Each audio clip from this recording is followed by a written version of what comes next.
200 વર્ષ જૂનું શ્રાપિત ગામ એક જ રાતમાં ગાયબ થઈ ગયા હજારો લોકો. શું તમે કોઈ એવા ગામ વિશે જાણો છો જ્યાં એક જ રાતમાં હજારો માણસો ગાયબ થઈ ગયા, કે જતાં જતાં પણ એવો શ્રાપ આપતા ગયા કે આજે 200 વર્ષ પછી પણ કોઈ એક રાત પણ રોકાઈ શકતું નથી? આ વાર્તા છે રાજસ્થાનના જેસલમેરના નજીક આવેલા કુલધરા ગામની. વર્ષ 1825 સુધી આ એક ખુશહાલ અને સમૃદ્ધ ગામ હતું, જ્યાં પાલીવાલ બ્રાહ્મણો રહેતા હતા.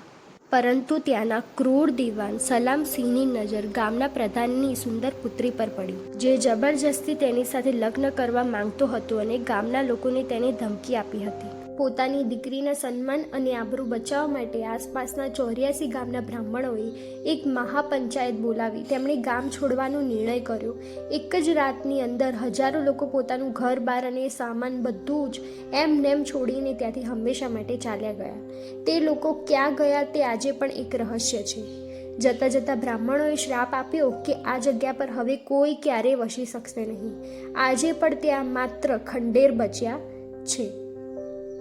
પેરાનોર્મલ સોસાયટીના નિષ્ણાંતોએ પણ અહીં સંશોધન કર્યું છે અને તેમને અજાણ્યા અવાજો, પડછાયાઓ અને તાપમાનમાં અચાનક ઘટાડો અનુભવાયો છે.